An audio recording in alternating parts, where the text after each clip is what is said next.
geste de toi viendra mon secours. Viens semer dans mon âme le grain de l'amour. Je traverse un désert et je meurs de soif. Montre-moi le mystère qui garde la foi. Bonjour, bon vendredi 29 avril. Bienvenue à votre émission La Victoire de l'amour en ce printemps qui se poursuit. J'espère que vous en profitez bien. On rejoint tout de suite pour sa chronique le docteur Valérie Julie Brousseau et à l'homélie, ce sera le révérend Joël Lapierre.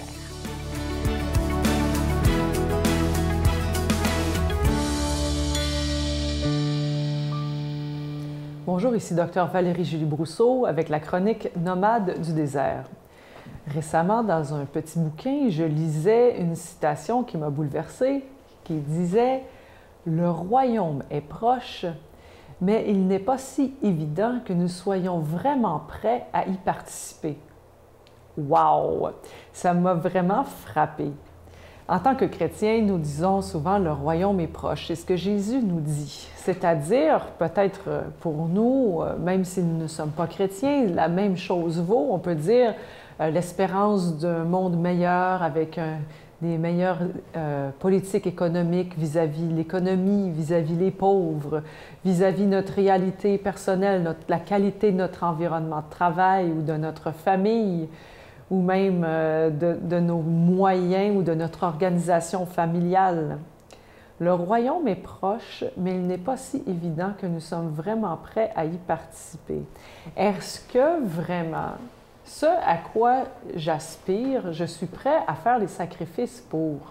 Parce qu'on voudrait que le royaume de Dieu ou que la situation économique ou écologique ou peu importe ce à quoi nous aspirons se règle comme ça, en claquant des doigts, et qu'on n'ait aucun effort à faire, et qu'essentiellement, les institutions, les gouvernements, en fait, l'univers autour de nous, le créent pour nous, comme si ça dépendait vraiment pas de nous, que nous, on ne faisait qu'attendre et on n'y était pour rien.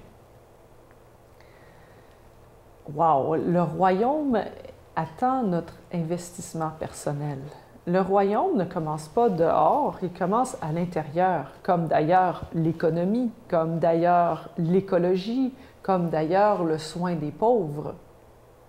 Est-ce que je prends soin de mes pauvretés, de mon écologie, de mon économie? Est-ce que je prends ensuite celle de soin de ceux qui m'entourent? Et on peut grossir les cercles excentriques de façon progressive. Quel est donc ce défi pour nous aujourd'hui de répondre à ce royaume que nous espérons et qui probablement, puisque nous l'espérons tous, peut-être de manière différente, demande à prendre cher? Il faut dire que la majorité d'entre nous sommes tous de bonne volonté. Nous voulons tous bâtir un monde meilleur. Qui pourrait dire autrement? Mais quelle part est-ce que j'investis aujourd'hui? Je me souviens, lorsque j'étais pensionnaire, il y a une religieuse qui disait « Si vous voulez faire un monde meilleur, commence aujourd'hui. Ramasse un papier qui traîne par terre. Prends le temps de consoler ta compagne de classe qui est triste. Prends le temps, par exemple, de bien faire tes devoirs et de t'appliquer parce que c'est ce qui t'est demandé aujourd'hui. Prends le temps, chaque jour, de te soigner, de prendre soin de toi. Si tu veux bâtir un monde meilleur pour demain, c'est aujourd'hui et c'est toi qui es le premier élément, le premier joueur de ce nouveau royaume, de ce monde meilleur. Bâtissons ensemble. Notre Père qui es aux cieux, que ton nom soit sanctifié, que ton règne vienne, que ta volonté soit faite sur la terre comme au ciel. Donne-nous aujourd'hui notre pain de ce jour. Pardonne-nous nos offenses, comme nous pardonnons aussi à ceux qui nous ont offensés. Et ne nous laisse pas entrer en tentation, mais délivre-nous du mal, car c'est à toi qu'appartiennent le règne, la puissance et la gloire pour les siècles des siècles. Amen. Je continuerai à croire, même si tout le monde perd espoir. Je continuerai à aimer, même si les autres parlent de haine. Je continuerai à construire, même si les autres détruisent. Je continuerai à parler de paix, même au milieu d'une guerre. Je dessinerai des sourires sur des visages en larmes et je tendrai les bras à ceux qui se sentent épuisés. Oui, je continuerai à croire. Encore une fois, je suis heureux de vous parler de ce magnifique cadeau du mois, une belle exclusivité de la Victoire de l'amour. Il s'agit de la croix de la résurrection. C'est en acier inoxydable, ça inclut la chaîne. Et ce bijou, il est déjà béni. Et je vous en parle depuis quelques semaines. J'ai montré ce bijou-là à des jeunes adolescents et à des jeunes dans la vingtaine, dans la trentaine, autant les gars que les filles. Et je dois vous dire une chose, que tout le monde le trouvait absolument extraordinaire. Et je vais vous expliquer aussi, vous vous demandez comment ça fait que la croix, elle est différente. Bien, c'est la croix chrétienne des Grecs. Alors, c'est leur croix à eux. Ça a la même signification, évidemment, mais elle est un peu différente et elle est très, très moderne. Donc, c'est sûr que les plus jeunes vont beaucoup l'aimer. Et c'est une façon de donner des beaux cadeaux à vos plus jeunes. Je vous donne l'adresse, la Victoire de l'amour, case postale 120, succursale Boucherville à Boucherville, le J4B 5E6. Je vous la redonne, la Victoire de l'amour, case postale 120, succursale Boucherville à Boucherville, le J4B 5E6. Également par téléphone, par carte de crédit du lundi au vendredi de 8h30 à 16h30 dans le 514-523-4433, 523-4433 ou sans frais le 1-888-811-9291. 1-888-811-9291 et aussi sur notre site Internet qui est un moyen très sécuritaire, rapide et efficace de faire votre don, le www.lavictoiredelamour.org. Alors, je vous rappelle ce magnifique cadeau du mois, la croix de la résurrection, c'est en acier inoxydable, ça inclut la chaîne et ce bijou, il est déjà béni et comme c'est en acier inoxydable, bon, ce bijou, il ne ternira jamais. Merci de votre grande générosité et merci aussi de prier pour la victoire de l'amour.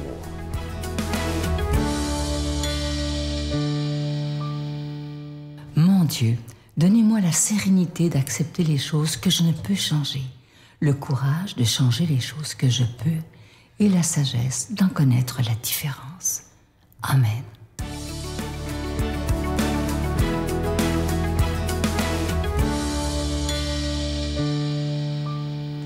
Bonjour à tous, chers auditeurs, et bienvenue à ce temps de lecture des Écritures où nous allons lire une histoire extraordinaire, celle de la multiplication des pains que Jésus a fait. Il faut se rappeler que Jésus a fait cette multiplication à 5000 personnes, la Bible nous dit. Ce miracle est le seul qui se retrouve, outre la résurrection, dans les 4 évangiles. Et même à une autre occasion, dans 2 évangiles, on parlera d'une multiplication des pains à un autre endroit où il y a 4000 personnes dans une région non juive. Et donc, c'est un miracle vraiment important où Jésus va prendre soin des besoins de base, donne-nous notre pain quotidien à cet auditoire qui est loin de la ville et pourvoir à leurs besoins et va faire participer ses disciples à ce miracle extraordinaire. Après cela, Jésus passa de l'autre rive de la mer de Galilée, dite encore de Tibériade. Une grande foule le suivait parce que les gens avaient vu les signes. Donc, les gens avaient vu les signes, et c'est les signes qui les dirigeaient et qui les attiraient à Jésus et qu'ils opéraient sur les malades. C'est pourquoi Jésus gravit la montagne et s'y assit avec ses disciples. C'est peu avant la Pâque. Donc, il nous donne la période de temps, chose que les autres évangiles ne nous disent pas. On est autour du mois de mars, mi-mars, qui est la fête des Juifs. Ah, ayant levé les yeux, Jésus vit une grande foule qui venait à lui. Et il dit à Philippe. Alors, dans les autres évangiles, Philippe et André ne sont pas mentionnés dans les interactions. C'est impersonnel. Ici, Jean prend le temps de mentionner les personnes avec qui Jésus va interagir dans ses disciples. Où achèterons-nous des pains pour qu'il y ait de quoi manger? C'est une question que Jésus pose pour réfléchir. En parlant ici, il le mettait à l'épreuve. Et donc, Jésus ne fait pas ce miracle juste pour les gens qui sont là, mais il a toujours en arrière-plan la formation de ses disciples et des mettre à l'épreuve, de les faire réfléchir. Il savait, quant à lui, ce qu'il allait faire. Philippe lui répondit, 200 deniers de pain ne suffira pas pour voir un petit morceau pour tout le monde. Et là, pour vous aider à comprendre, ici, c'est l'équivalent de 200 jours de travail. Donc, si on calcule le salaire minimum, par exemple, 200 jours de travail, on parle de plus de 15 000 $ minimalement. Et donc, c'est un reflet réaliste du nombre de personnes qu'il y a là, effectivement. Et les chiffres veulent nous montrer l'ampleur du miracle. Plus qu'il y a de chiffres ici, ils nous montrent comment c'est gros comme miracle pour nourrir autant de monde avec si peu. Un des disciples, André, le frère de Simon-Pierre, lui dit « Il y a là un garçon qui possède 5 pains d'orge. » Et donc, on comprend ici que c'est l'époque où on a récolté de l'orge, au mois de mars, et 2 petits poissons. Mais qu'est-ce que cela pour tant de gens? Effectivement, c'est une goutte dans l'océan. Ça ne va pas vraiment aider. Mais il va commencer avec un petit peu pour multiplier un petit peu. Jésus dit, faites-les asseoir. Il y avait beaucoup d'herbes à cet endroit. Ils s'assirent donc, et il y avait environ 5000 hommes. Et d'autres textes nous donnent 5000 hommes, sans compter les femmes et les enfants. Or, Jésus prit les pains, il rendit grâce, il les distribua aux convives. Il fit de même pour les poissons. Il leur en donna autant qu'il en désirait. Lorsqu'ils furent rassasiés, Jésus dit à ses disciples. Donc, tout le monde a été satisfait. C'est un mot très fort pour dire ils ont mangé à pleine capacité. Ils ont mangé puis ils étaient rassasiés. Ce n'était pas un petit morceau pour tout le monde là, qui ont étiré. Non, rassasiés. Quand Jésus fait quelque chose dans ta vie, quand Jésus fait une intervention, touche un cœur, lorsque Jésus fait un miracle, il y a une satisfaction que rien ne peut donner que l'intervention, qu'une relation avec Dieu. Rassembler les morceaux qui restent, de sorte que rien ne soit perdu. Et ils les rassemblèrent et ils remplirent 12 paniers avec les morceaux de 5 pains d'orge. OK, les 5 petits pains sont devenus 12 paniers comme pour les 12 tribus d'Israël pour montrer, hey, regarde ce que Dieu peut faire avec un petit peu. Et finalement, on dit ceci, à la vue du signe qu'il venait d'opérer, les gens dirent, celui-ci est vraiment le prophète, celui qui doit venir dans le monde. Mais Jésus, sachant qu'on allait venir l'enlever pour le faire roi, se retira à nouveau seul dans la montagne. On a ici la première confession de foi collective d'un groupe de gens qui ont vécu une expérience avec Dieu, qui dit, ces gens, à la vue du miracle de Jésus, ont dit, vraiment, c'est lui le prophète. Celui que Moïse avait parlé, c'est lui qui devait venir dans le monde. Et la foule va reconnaître, sauf qu'ils veulent voir un roi libérer le peuple de leur oppresseur romain. Jésus est venu les libérer du péché. C'est ça le plus gros problème des humains. Le péché qu'on doit lutter avec, pas qui est en train de nous gouverner. Ça ne nous libérera pas, que temporairement. Et Jésus va amener cette libération permanente et cette expérience qu'il leur donne est justement pour authentifier qui il est.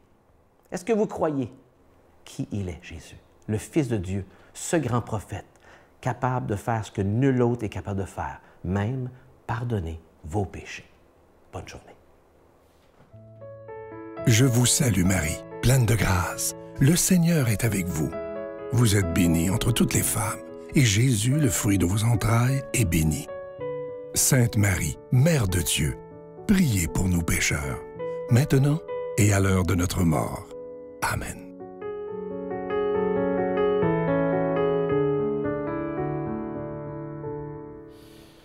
Si souvent on aurait toutes les bonnes raisons du monde pour s'inquiéter, je suis d'accord. Mais s'inquiéter, c'est utiliser notre imagination pour inventer quelque chose qu'on ne veut pas. Ne perdons pas notre temps à utiliser notre créativité pour penser à des choses qui ne sont pas réelles. Profitons du moment présent pour être dans la gratitude. Ça répare les inquiétudes, ça nous fait prendre le bon bord à l'intérieur, ça nous fait changer d'optique et ça nous fait cultiver la sérénité. Soyons dans la gratitude aujourd'hui. On s'est fait enlever dans un taxi au cœur de Bagdad. 2 véhicules nous ont bloqués devant et derrière, desquels ont jailli des types très costauds, cagoulés, lourdement armés. Je préfère m'envoler, voler vers la lumière plutôt que de condamner à me taire. Et je suis sûr que Dieu exaucera mes prières.